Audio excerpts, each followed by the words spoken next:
alive! It's alive! It's alive! It's alive!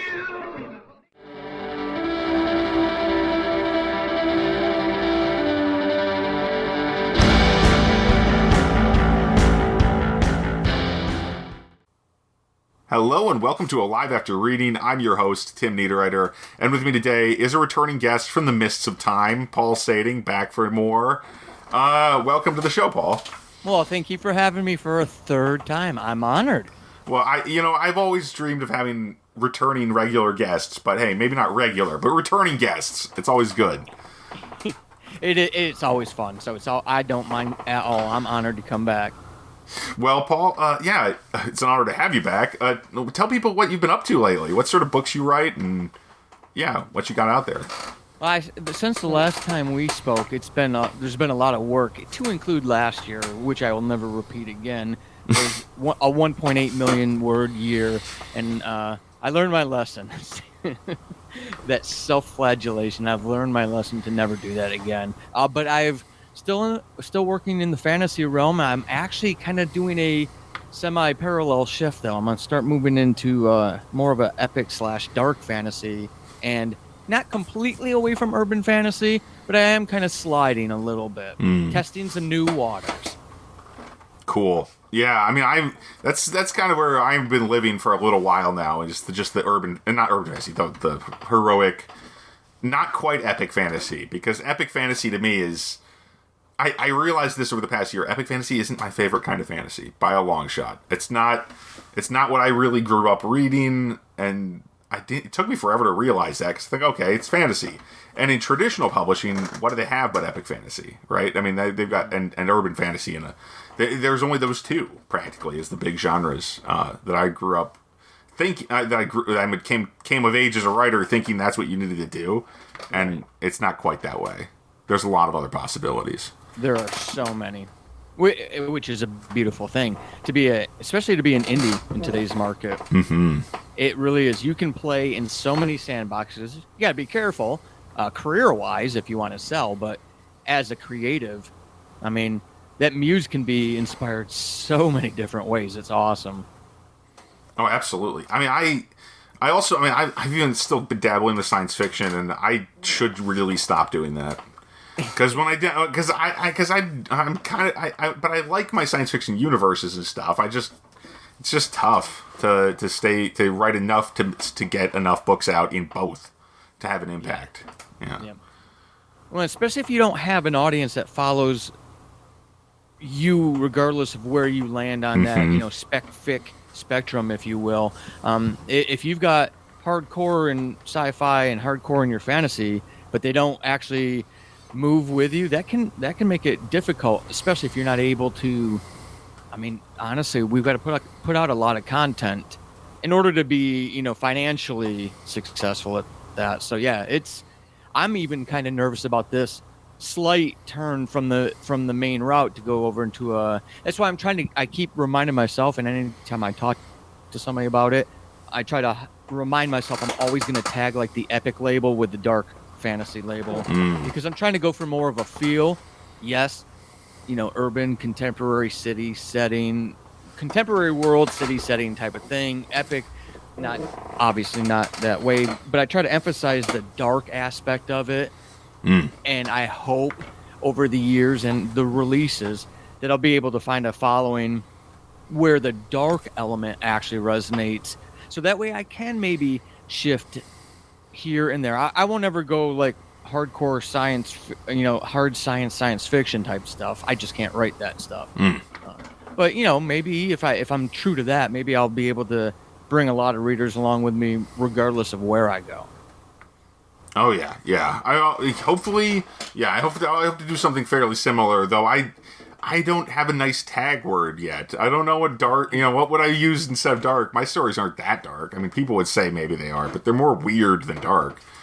And that is something too. I mean, it's funny you say that, because that's like the first branding word that came to my mind when you just made that comment about your own books. Is not weird in a derogatory, pejorative sense, but absolutely weird as in a fantastical weird sense.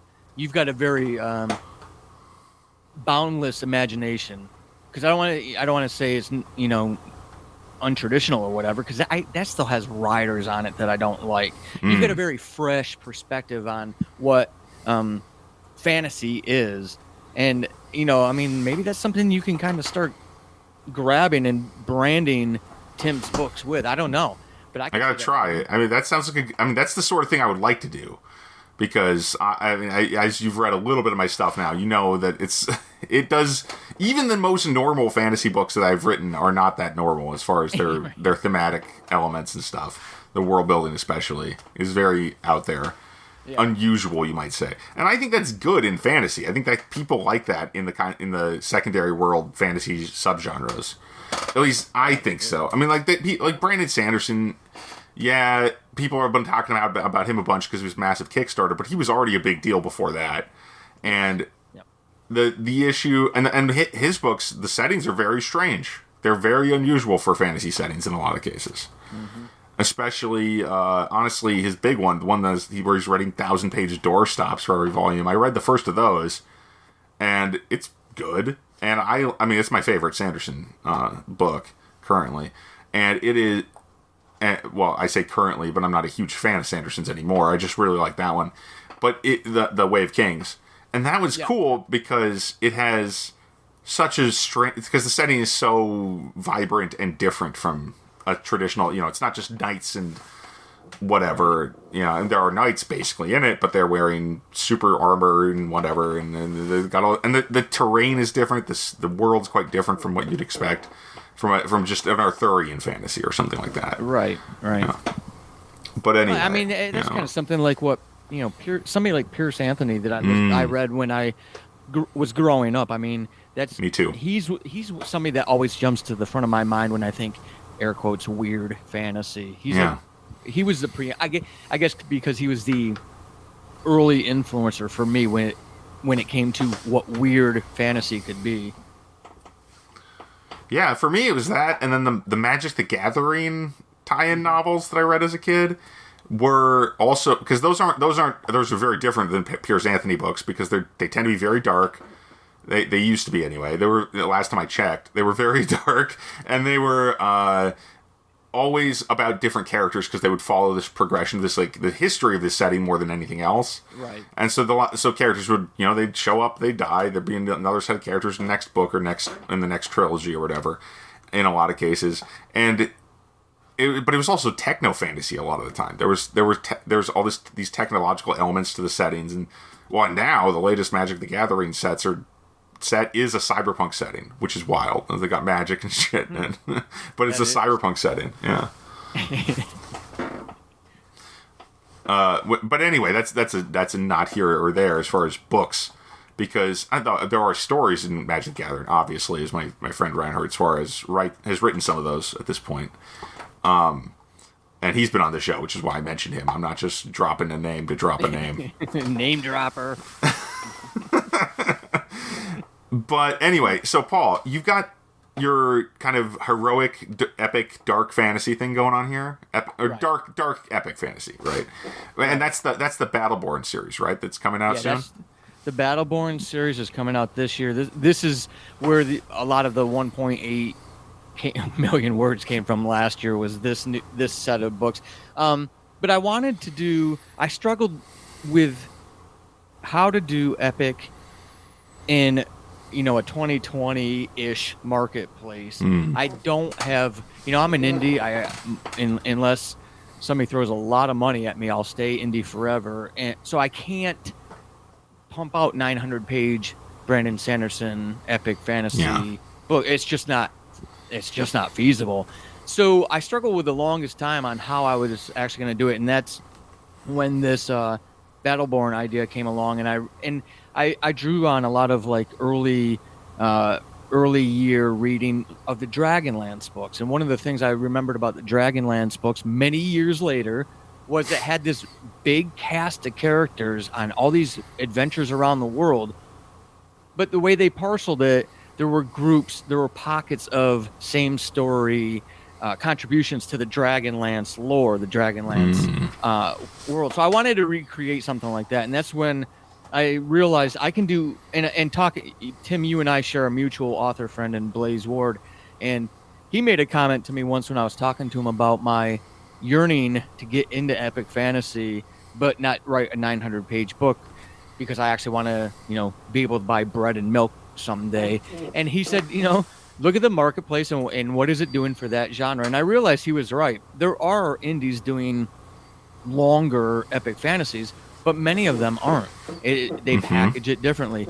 So that's when I had, this epiphany of getting in touch with what I remember Dragonlance being, and shaving down an epic story in a fashion that is favorable and friendly to today's marketplace. So 6 books are coming out this year, but they're broken out. They're all under the Battleborn series moniker, but they're broken out into 2 trilogies to do it. So you get your full complete story in each novel and obviously in each trilogy.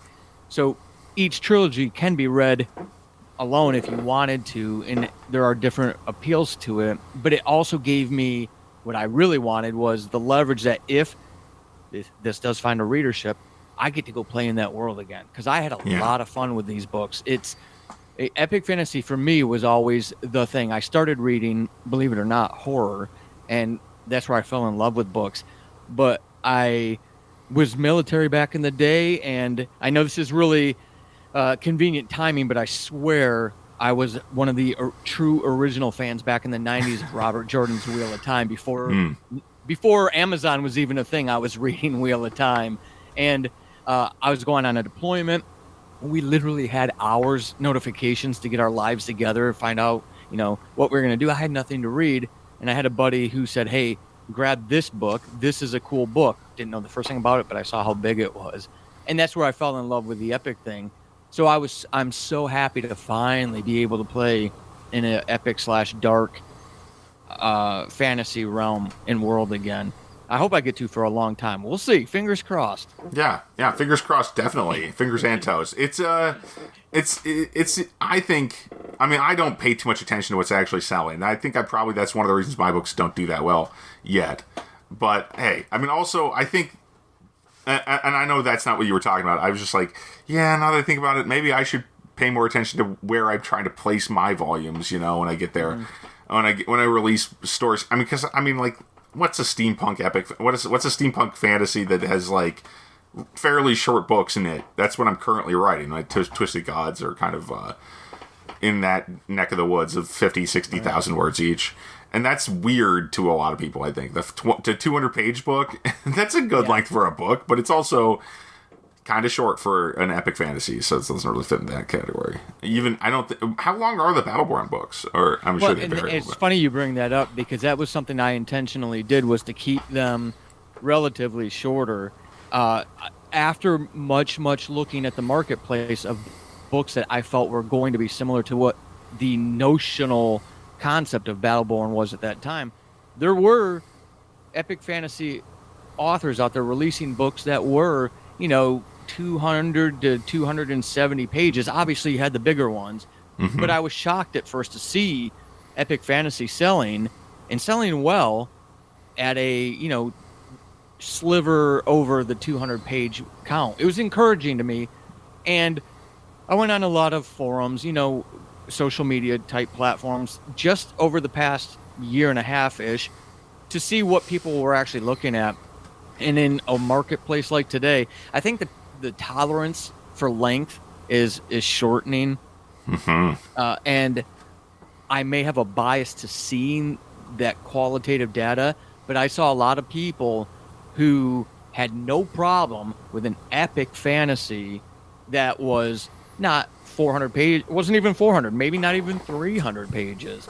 So that was encouraging to me. So that's what I did with the Battleborn books, is they all range between low 60s to sliver under 80,000 for. Okay, so 2 to 300 page books, more or less. Yep. Which was weird for me, because in my mind it was going to have to be 250,000 words. So. Yeah. Per book.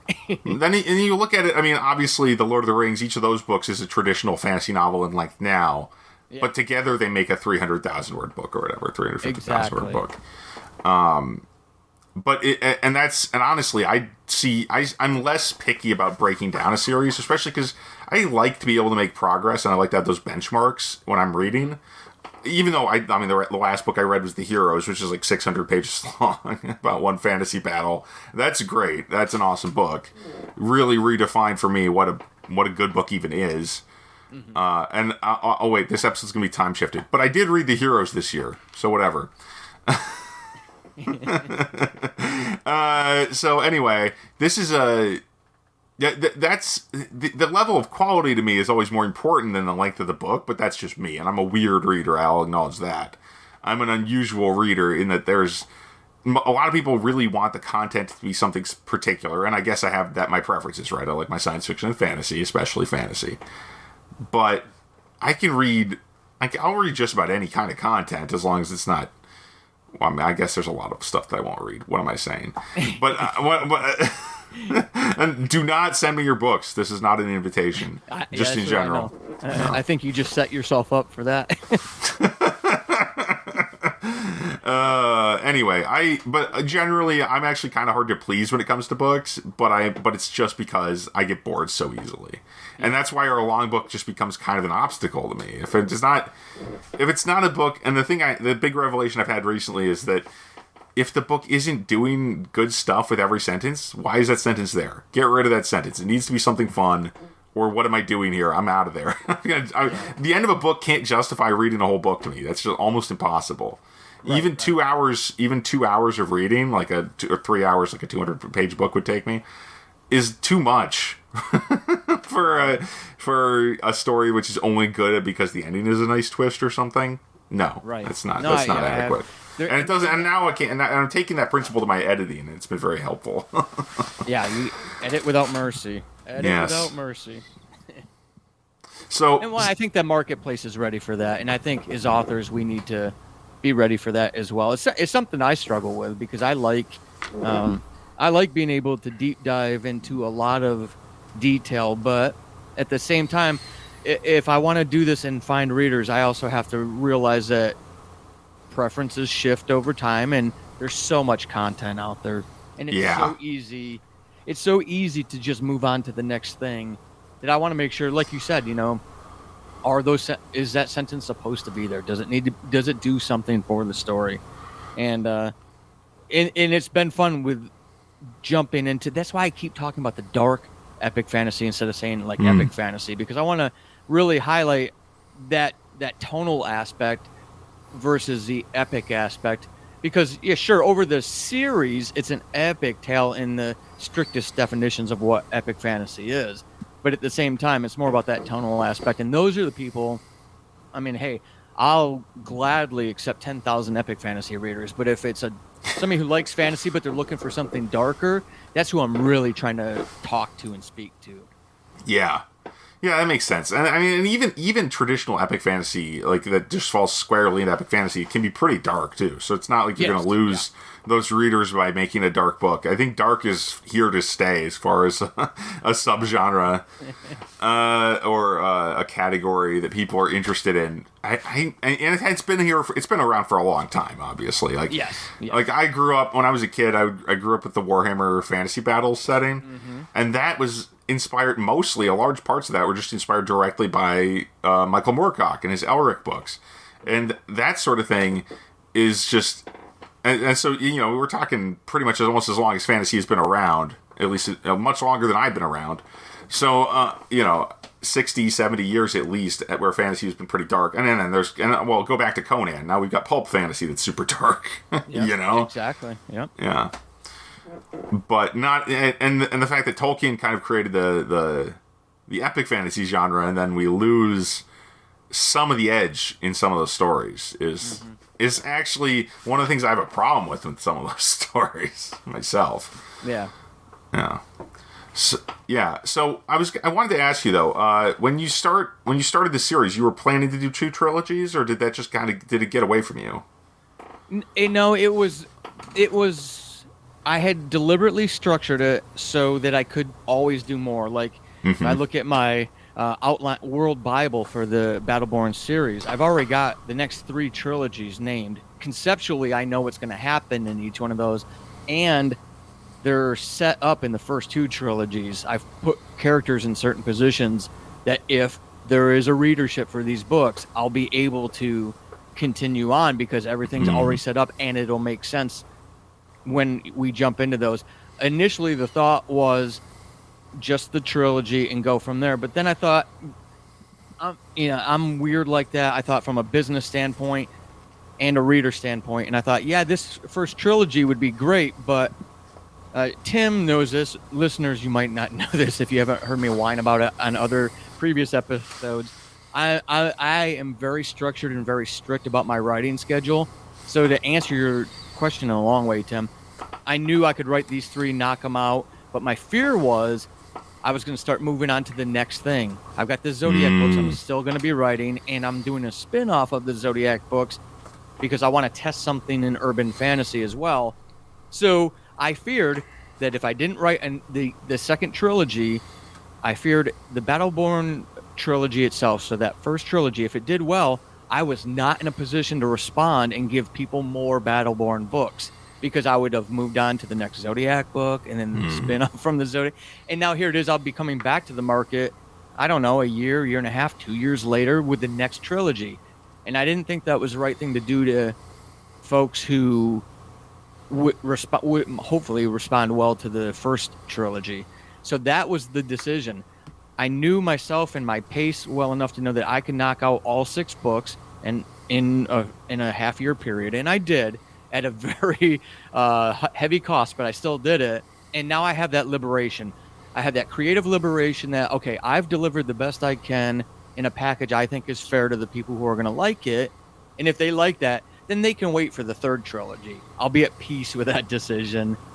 And, and I don't feel like I cheated them on that because I wanted to give them more than just the 3 books that are, all 3.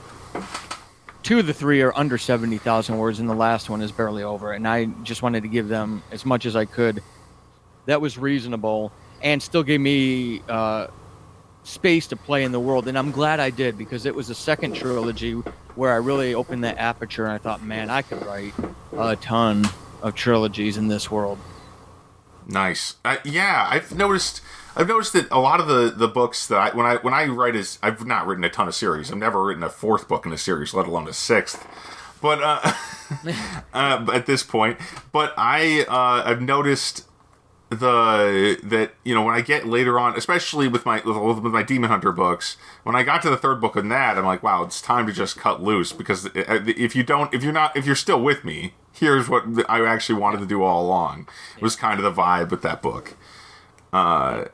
Yeah, and then and it does open up, but of course with that one it's kind of weird because even though I don't outline, that was a series that's been a hobby horse of mine for a long time, and I finally wrote the first book, and I actually only wrote the first book in 2019, but I'd had tons of ideas, and the first book is actually kind of it's all the first 3 books are all kind of prequel to what I'd originally envisioned being the story, which is kind of funny. Okay. So there was a lot of. It was just all build up because I thought, okay, this immortal character, I kind of want to be the main character, but it'd be too hard to just start with him as the hero. It'd be a very different way to start a series. And so I made a bunch of new characters and started earlier. Oh, okay. So I could build up around the central characters, And then they kind of got away with me too, honestly, because I'm a discovery writer, unlike Paul here. Paul, you do a lot of the plans and stuff. I don't have plans, at least not that way. No outlines. I do all my discovery writing in the outlining phase, and that's completely fair. Obviously, everyone has to discover the story at some point, but yes. It's just when you do it, honestly. Yeah, and I feel the same way about planning, though. Yeah, go on.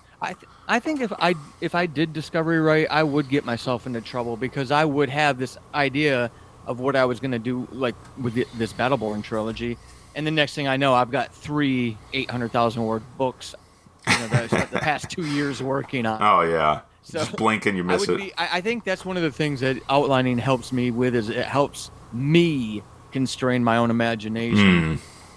It really I feel it. I know it does. Because I have to make a lot of notes sometimes, or send myself emails. That's my favorite thing to do. Like today, I was literally on a run. I must have looked like an idiot to people. I was running, and all of a sudden, that clarity of that physical exertion gives me mental clarity, kind of thing.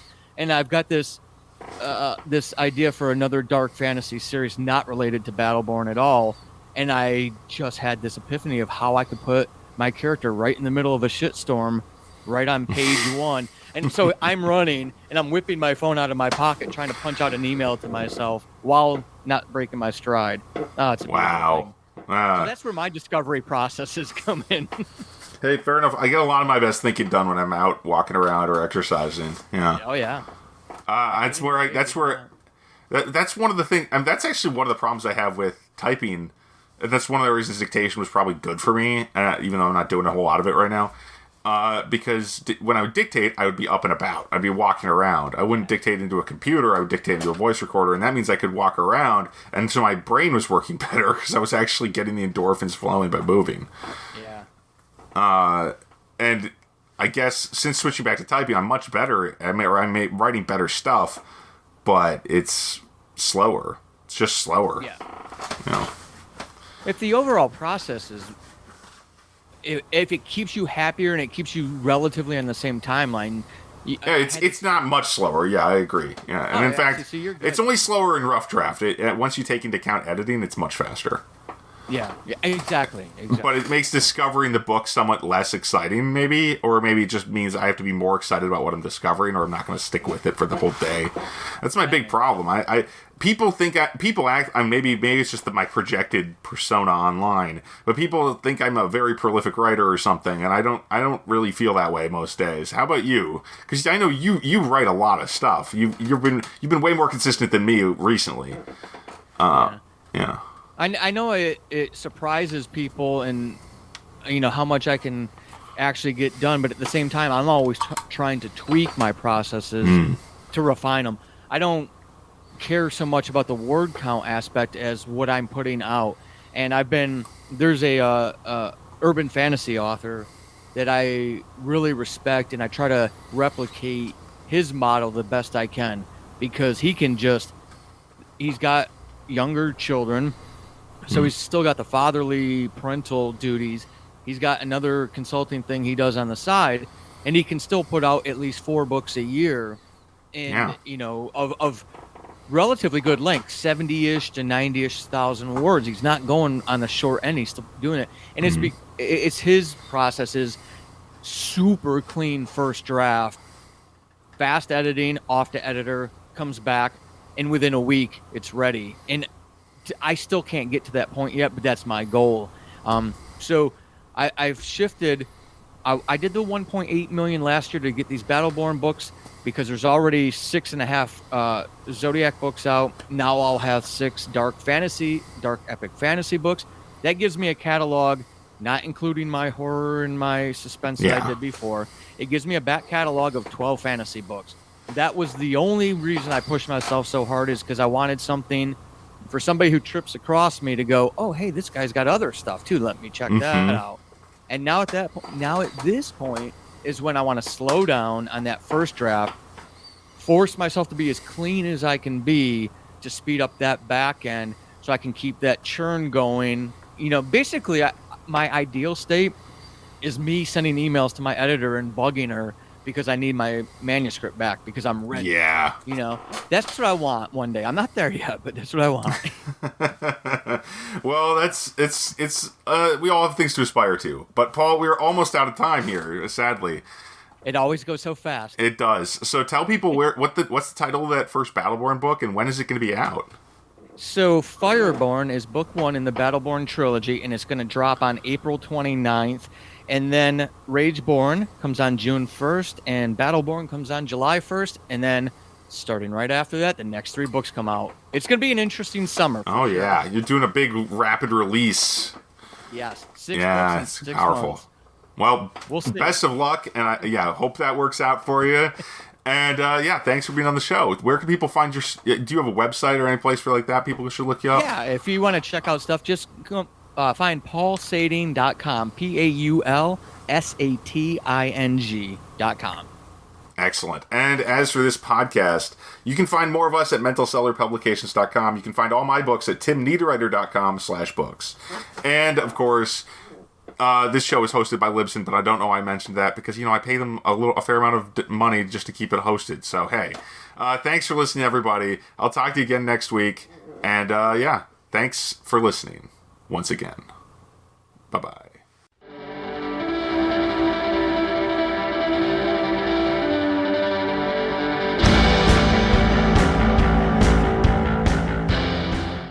That tears it.